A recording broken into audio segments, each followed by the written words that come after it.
于自在，大家好呀！上古时期到现在的信仰，大家应该都知道玄天上帝或者上帝公的称号。在台湾民间流传的故事中，描述玄天上帝本来是位屠夫，受到观世音菩萨的感化，有句谚语“放下屠刀，立地成佛”，说的就是玄天上帝。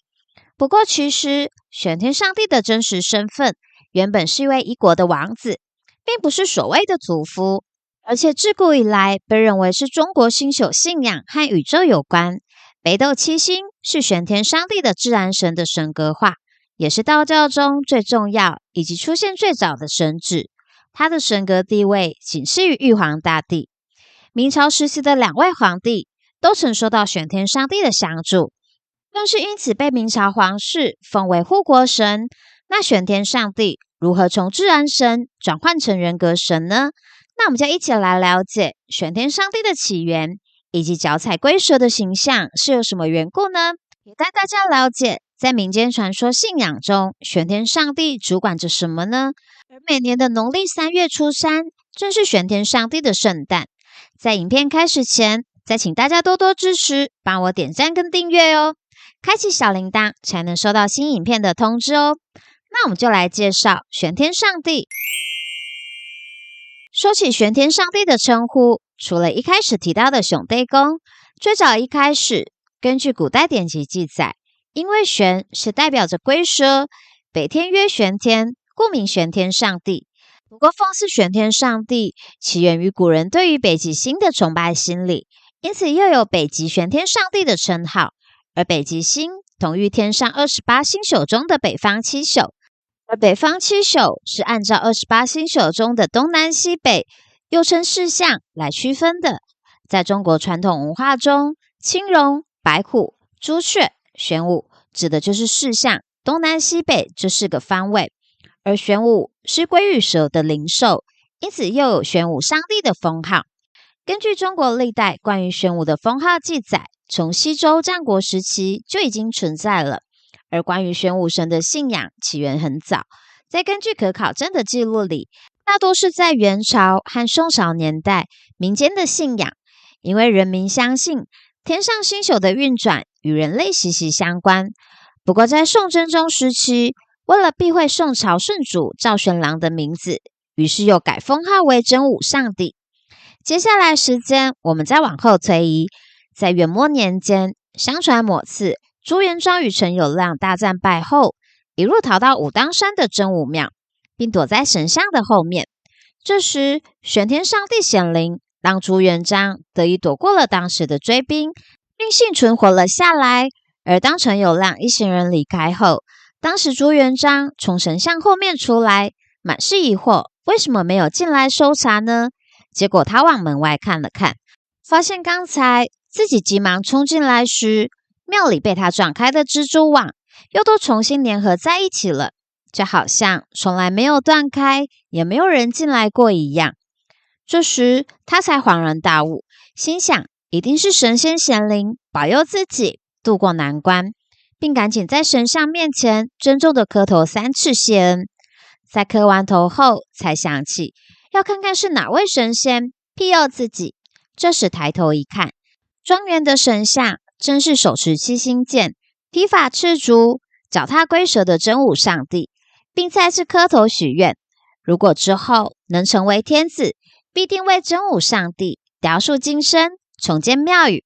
后来朱元璋建立明朝后，为了感念真武上帝的救命之恩，并下令改建当时的真武庙，重塑金身，又亲笔御赐了北极神殿的匾额，还追加封号玄天上帝。在之后，明朝的第2位皇帝明成祖也是信仰玄天上帝，而在他在位期间发生的靖难之变，让玄天上帝的名号传遍整个国土。当时明成祖更是在事后表明，那次事件是玄天上帝相助保佑才得以成功。明朝的皇室更是将玄天上帝奉为护国神。明成祖之后，更是在他在位期间举国之力，在武当山修建玄天上帝庙，之后继任的皇帝都会到武当山的玄天上帝庙祭祀。因此在明朝年代，上至皇帝，下至平民百姓，玄天上帝的信仰更是达到了鼎盛的时期。而关于玄天上帝的事迹与由来，有很多种说法。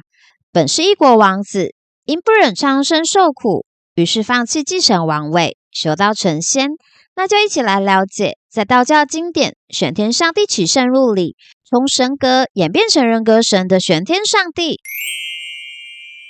在道教经典里记载的玄天上帝本来是先天一气所化，脱胎于晋乐国王后的身体中，在农历3月3日降生成人间的王子，自幼即具有神灵，天生聪明，7岁时就日夜诵读经文，几年下来，对于各项古籍已经了然于心，天文地理无所不通。而几年后，年少15岁时，已经是位能文能武、武艺高超、英俊潇洒魁梧的少年了。此时，国王觉得是时候让王子学习治理国政的知识。不过，王子觉得治国征伐之道太过于自私残忍，根本没有顾及百姓与他们的安危。王子一心只想保护天下所有人，让苍生免于痛苦为难，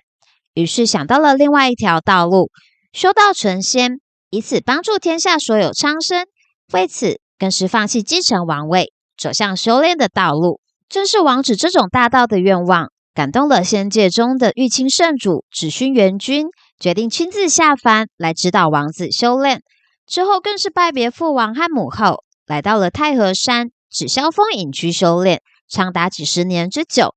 但是还是没有成仙悟道。由于王子内心浮躁，并动了退却的念头，准备收拾回到父母身边。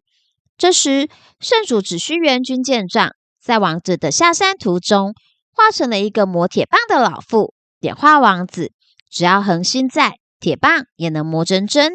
因此，王子收到了感化，继续回山休息。而其中，现今我们看到的脚踏龟蛇的形象，据传当时王子下定决心回山修炼，一度觉得吃饭喝水太耽误时间，之后更是决定开始辟谷坐禅修炼。可是王子的肠胃可受不了，开始抗议，于是王子也不含糊，把肠胃抓出来扔到一旁，最终修道成仙，在太和山飞仙。相传太和山就是武当山。而王子飞升后，来到了天庭，拜见玉皇大帝。玉帝下令封王子为玄天大帝，镇守北方，掌管北方7宿。那前面说到的，因为抗议王子辟谷的肠胃，因为玄天上帝飞升后，当然也没有把他们忘记，毕竟他们也是属于玄天上帝身体的一部分。于是肠就变成了一条蛇，胃就变成了金壳乌龟，成为玄天上帝的护法。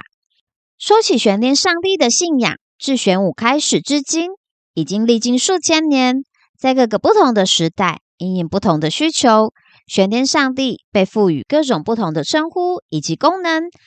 那玄天上帝执掌什么呢？玄武是北方的星宿，根据五行来看，北方代表水，因此又被尊称为水神。在以前也是保佑航海平安顺利的保护神。而玄天上帝除了可以消灾解厄、斩妖除魔，还能治水御火，